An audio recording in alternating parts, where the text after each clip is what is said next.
bi sans plus tarder dañu daal di koy tàmbali ak la toute dernière information bi nga xam ne moo jëm ci wàllum ancien président de la république Macky Sall bi nga xam ne député ñi ngi préparé mise en accusation ak lu ci jëm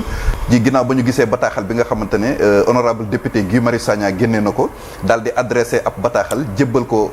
assemblée nationale ngir sàkku rek ñu voté ab résolution boo xam ne day jëm ci mise en accusation kookee nga xamante ni moo fi nekkoon njiitum réew 2012 ba 2024 su ko defee kon li bataaxal boobu ngeen di seen noonu moom mooy lettre bi nga xamante ne Guy Marius Sagna adressé na ko assemblée nationale ngir ñu jublu càmbar ki yëfu ki nga xam ne nag moom mooy l'ex président Macky Sall ci bataaxal bi nag ñu ngi ciy tudd lu bëree bëri lu jëm ci wàllum aju ci jëf yoo xamante ne amoon na fi ci durant ses mandats maanaam durée bi nga xamante ne defoon na ko fi ñaari mandat yi mu fi defoon 2012 ba 2024 alors ba tax na kon ko puisque émission balance moom wàllum justice lay wax ak émission la boo xamante ne dafa am aspect pédagogique buy jàngale moo taxoon xam naa dañuy ñëw ci suñuy invité yi rek ñu expliquer ñu ancien président de la république boo xam ne yoon da koo décidé topp te nekkul ci biir réew mi mu nekk bitim réew lan mooy yoon ak procédure bi nga xam ni yëf yi fa la war a mën a jaar ba ñu mën koo teg loxo donc professeur Thiam ci yow lay tàmbale nga expliquer ñu un peu naka la yëf yi nar a tëddee ginnaaw ba bataaxal bi jébbal nañ ko assemblée nationale ban yoon la war a jaar ak lan mooy li nga xamante ni mënees na ko ci séntu. waaw effectivement Pape parce que boo xoolee je pense que c'est l'information de taille de ce soir ah. parce que ñu bëri ñu ngi ciy interpellé ni si li nga xam ne tey le député honorable député Guy Marius Sagna def na ko bugg a def une proposition boo xam ni pour ñu dem ci mise en accusation de l'ancien président le président Macky Sall par rapport à une infraction boo xam ne haute trahison lañ ko tuddee voilà moom comme nu nga ko waxee dans sa lettre de proposition mu wax ci lu ci bari ci ay faits et actes yoo xam ne jàpp na ne le président Macky Sall moo nekk l'unique responsable et que mu dem ci encore ci loo xam ne ayant un trait avec le rapport de la Cour des comptes loolu noonu yëpp aussi tamit mu jàpp ne c'est des faits compte tenu de leur gravité et compte tenu de l'institution financière bi nga xam ne moo ko def ak lim jàppee ne moo nekk atteinte bi mu bëgg a def ñu def mise en accusation pour ñu topp le président l'ex-président Macky Sall pour haute trahison voilà donc il faut d'ores et déjà rek parce que ñu def la part des choses xam ni le député l'honorable député Guy Marius Sagna il est dans son rôle en tant que député parce que le règlement intérieur de l'Assemblée nationale moo ko may mu def proposition voilà moo ko may mu def loolu donc l'Assemblée nationale aussi est le réceptacle pour mën a apprécier cette proposition cette mise en accusation boobu compte tenu maintenant de la procédure parlementaire à savoir le simple fait que ñu war a am la majorité des 3/5 de l'ensemble des députés des 165 députés pour que loolu mën a jàll maintenant le problème est que mise en accusation boobu nag bu jàllee voilà c'est une sorte d'invitation à une poursuite par rapport au président l'ex-président Macky Sall pour haute trahison voilà loolu tey lu tax ma ne mi ngi dans son rôle parce que député la man mënu ma ko def keneen mënu ko def donc loolu bu ko amee c'est une sorte de proposition ba nga xam ne assemblée bi nag bu ko nangoo ba voté ko ba mu jàll donc ce qui veut dire que lan moo si war a tegu lu si war a tegu mooy la haute cour de justice moom dafa war a activer wu voilà dafa war a activer wu parce que du moment que ñoom jàllale nañ ko rek est une telle infraction boobu noonu mënuñ koo defee fudul la haute cour de justice donc la haute cour de justice la ñu war a saisir dans sa composition normale et organique pour ñu mën a xool nañ la ñuy def ba topp ko nga wax nag benn fait boo xam ne mooy le président l'ex-président nekku fi voilà depuis que bi mu wàccee ba léegi mi ngi nekk Maroc voilà et on parle de qui on parle d'un ancien président de la République kon xam naa balaa ñuy ñëw ci nekk bi mu nekk bitim réew sax kon haute cour de justice kuñ fa war a yóbbu pour atte la mënuñ laa topp lu dul ne assemblée nationale am na liggéey bu mu war a def ci jiit waaw effectivement parce que boo xoolee la dernière fois bi ñu koy mettre en place avec la loi sur la haute cour de justice assemblée nationale lañ dem voilà bi nga xam ne mettre nañ ko en place aussi assemblée nationale mu indi composition bi par rapport aux titulaires et par rapport aux suppléants donc ñooñu nag tey bu ñu toogee ñoom rek ñoo nekk capable avoir la compétence nécessaire et requise pour ñu mun a topp l'ex-président wala pour mu topp d'anciens ministres ñoo xam ne la haute cour de justice moo leen war a mën a topp sur certaines infractions liées à leur fonction d'anciens ministres léegi nag ci kaw loolu assemblée nationale bi bu fekkee ni pare na li muy def haute cour de justice mënul dénier mënul reculer donc lu mu mën a def mooy xool mise en accusation boobu si c'est bien fondé donc ce sera une sorte de convocation boo xam ne war nañ ko mën a defal l'ex-président. waaw léegi nan la définition haute trahison ci wolof haute trahison maanaam président de la République lan yan kii lañ koy reprocher fay waaw parce que boo xoolee xam nga la haute trahison waaw l'infraction en tant que telle n'est pas définie wax mun les éléments constitutifs de l'infraction mënuñu wax ni lii ak lii parce que ñun dañ leen ñuy jàngalee une infraction c'est une omission ou une commission soit da nga def commettre quelque chose qui est interdit wala nga omettre def leen loo xam ne ça devait être loo war a def ñu ne c'est une infraction mais la définition d'une infraction c'est à partir des éléments constitutifs maanaam yan élément moo mën a dajaloo pour ne lii def na infraction ñu tudd ci l'élément légal mooy li nga xam ne mooy loi bi nga xam ne moo tëgg disposition bi ci biir code bi ne lii ak lii boo ko defee lii infraction la mu am l'élément matériel mooy li koy firndeer li koy jëmal après mu am l'élément moral mooy li nga xam ne mooy traduire l'intention la volonté de commettre l'infraction ñett yooyu bu dajaloowee loolu la ñuy wax les éléments constitutifs nga xam ne dañ naan lii ak lii ak lii bu amee rek ci infraction bii lay tudd maanaam pour que ñu balaa ñuy wax ni lii yoon da koy tere faw ñetti mbir yooyu daje foo miti ñan miti yoon ñu ne ce sont les éléments constitutifs de l'infraction tey su ma jëlee exemple soo xoolee tey article 379 suñu code pénal day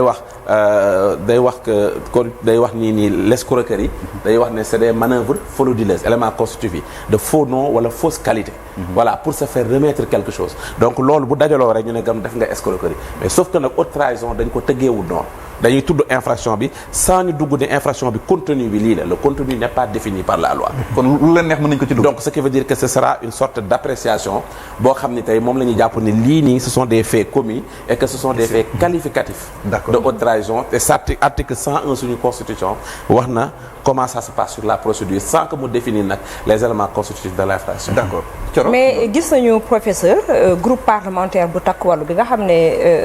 intercoalition boobu Macky Sall moom moo ko porté woon ak ñeneen ñu mel ni ñoom gis nañu ñu génn aussi di wax ni rek lu ni mel mën na rabaisser sunu démocratie maanaam mën na tuutal sunu démocratie est-ce que lu ñu mën a jàpp la waaw xam nga loolu noonu comme li wax lu may faral di wax rek man toujours acteur buy wax rek damay jàpp ne dafa nekk peut-être dans son rôle parce que loolu ñuy wax c'est un fait politique c'est une déclaration politique c'est une question de jàpp ni est-ce que mun na gàkkal image u Sénégal par rapport à un ancien président bu ñu war a toppee yu mel noonu mais il faut se poser simplement des questions est-ce que dañuy viser li nga xam ne moo war a taalal réew mi taaral ko nii ainsi de suite aux yeux de l'extérieur wala est-ce que dañuy bëgg a appliquer qu'importe la personne qu'importe sa fonction ñu jàpp ne nul n'est au-dessus de la loi et que toute personne est passible devant le fi nga xam ne fa lañ la war a juger moo xam juridiction la moo xam mu nekk au cours de justice donc ci kaw loolu noonu li ñu war a wax kay mooy ci li nga xam ne député bi def na ko ndax war na ko def dañ naan la waaw ndax war na saisir assemblée ndax war na la waaw ndax haute cour de justice am na ñu ne la waaw est-ce que mise en accusation bu jàllee am nañ la compétence jéem a woo le président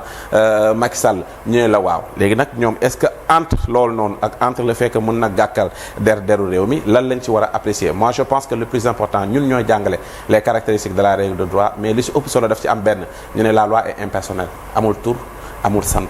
amul fonction amul noo munti toll li ñuy def kay mooy respecter les principes directeurs du procès pénal du droit pénal mooy la présomption d'innocence principe du contradictoire bii may ki ñu topp mu mun a càmbar ay preuves am ñu werante ko mu am les moyens de défense les droits de la défense mu mun koo wax mu am avocat yu ko taxaw ñu mun koo taxaw ci ñu ko war a conseiller moom mu ñëw ci liñ koy jiiñ mu indi firnde yi weddi mbaa ñu xool bu fekkee am na lu ko dëggal ak lan moo ci war a tegu ci yoon. précisément est-ce que mën nañu sukkandiku que ñi nga xam ne tey jii ñoom ñooy groupe parlementaire bu Benno Bokk Yaakaar boobu comme am nañ ko fa am na benn jéego bu ñu mën a dox ci assemblée nationale pour mën a fànk lu ni mel. est-ce que waaw mais xam nga leen rek parce que ça va être li ma tuddee ça va être benn miracle parlementaire. mooy lan mooy ñu bañ a am majorité bi simplement. parce que mënuñu saisir ay naan dañuy saisir ay conseil constitutionnel dans un cas de figure parce que le conseil constitutionnel cas de fonctionnement de l'Assemblée nationale. avec le règlement intérieur du ci dugg. mais sauf que lu ñu mën a def rek mooy buñ ñàkk xaw ma nu ñu mën a def ba ñàkk am majorité 3/5 mais loolu bu amee rek. voilà sur les 165 députés je pense que les 3/5 su ma juumul c'est 99 députés sur 130 yoo xam ne déjà ñu ngi ci KB donc loolu mu jàllee ñoom mënuñ ci def lu dul lu ñu mën def nag mooy comme dénoncer jàpp ni warul nekk jàpp ni dañ recours mënul nekk bu ñu xasee ba déclencher poursuite yi foofu recours mënul nekk pour ñu annuler ko waaw mais xam nga pour nga def recours sax faut qu'il y ait déjà une décision d'abord parce que c'est des décisions de poursuite c'est une question de procédure donc foofu mënoo ko entacher Saleh voilà prof dama la doon laaj am actuellement ñu ngi wax l'ancien président de la République ma actuellement mu ngi Maroc foofu la nekk depuis bu mu perte pouvoir léegi est-ce que yomb na pour ñu organiser sa extradition au Sénégal maanaam nan la ñuy def pour indi ko. mais yomb na wala yombul. voilà non yombul. yombul d'autant plus que extradition nekkul ni da ngay émettre benn vœu pieux dañu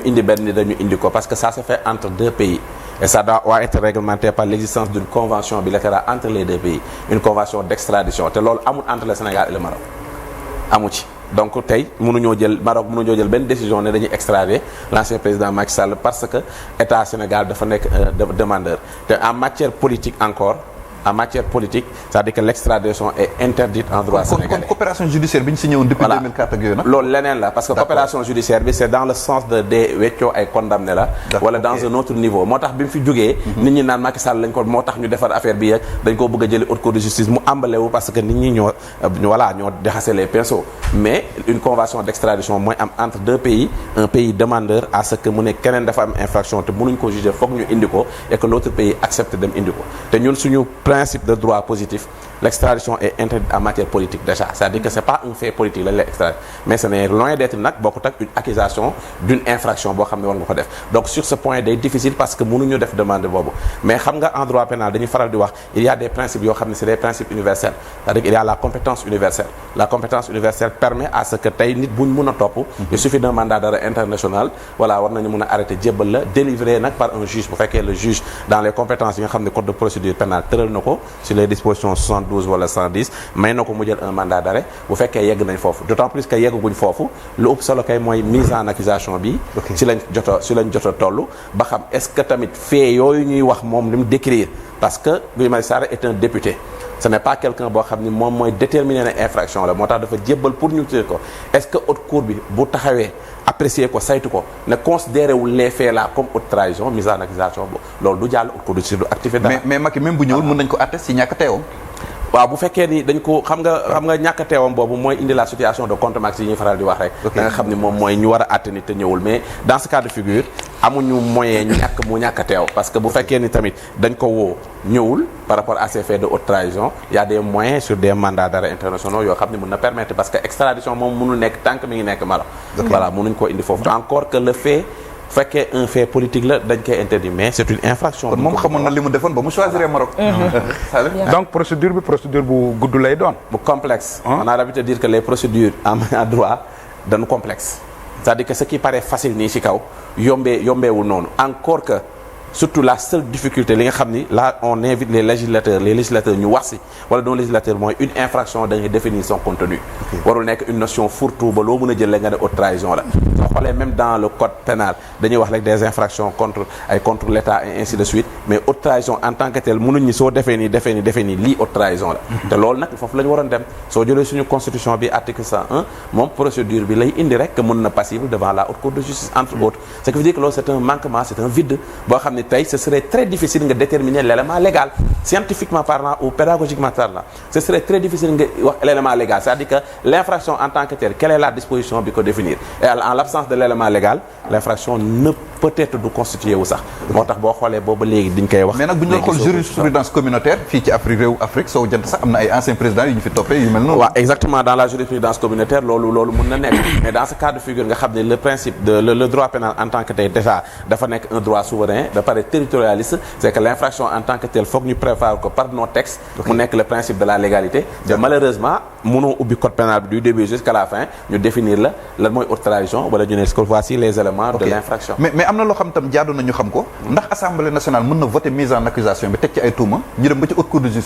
justice setal ki ñu doon topp waaw mais xam nga loolu noonu c'est le propre peut-être ay procureur la wala les juridictions wala ay juges moom haute cour de justice su luñ ko saisir la ci la statué wu amul droit déformer ou reformer les chefs d'inculpation ci luñ ko saisir la mën a wax su jàppee nag mise en accusation bi jàll na et que exactement l'infraction est constituée là su paree dafay def rapport am mu jébal ko le ministre de la justice d'accord jàlle ko ak kii de droit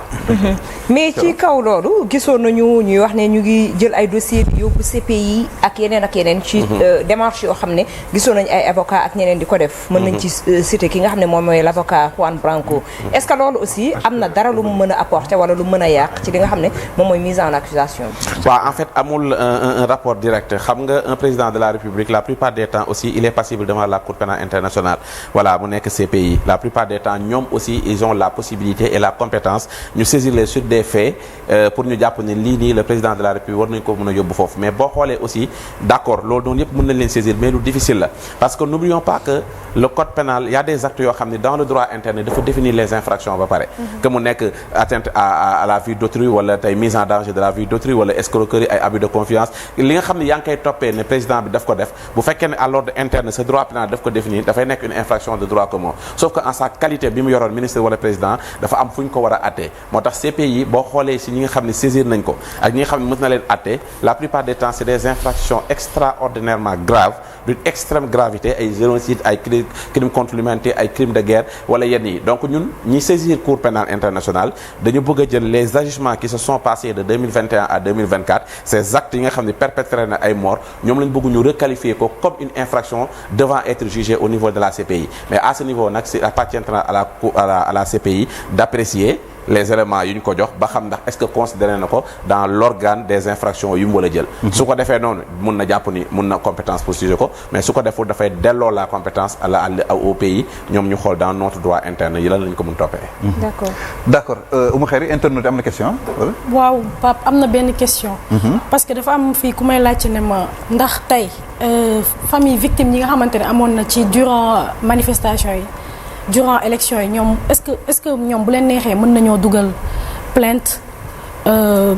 ci ndoddu ki nga xamante ne moo nekk ancien président waaw mais xam nga bon c'est vrai que ni ngi wax toujours famille victime yi plainte bi déjà ndax mën nañ ko def de quelle nature mën nañ ko def xam nga plainte dafa nekk loo xam ne rek suite dafa am condition c'est-à-dire que il faut que dekk benn préjudice boo subir d'une manière directe nga nekk victime nga jàpp ni yow kii acte bi mu def la poser infraction mais on parle d'une personne qui a une qualité boo xam ne bokkut ak ñun bokkut ak ñeneen c'est-à-dire que tey nga jël benn plainte parce que le président Macky Sall ou l'ex-président Macky Sall qu'importe n'est pas passible dans les juridictions de droit commun donc ñoom tamit amuñu la possibilité saisir directement la Cour de justice parce qu'il faut passer par l'Assemblée nationale donc lu ñu mën a def mooy cette plainte là ñu def ko sous forme de pétition wala ñu bind ko mais par la proposition d'un député moom moo ko mën a def bu ñu jàppee ni mën nañ ko toppee comme li ñuy toppee ni haute trahison te n'oublions pas que toujours c'est l'infraction de haute trahison la ñu mën a toppee le président mënuñ ko toppee beneen infraction au niveau de d'accord alors xam naa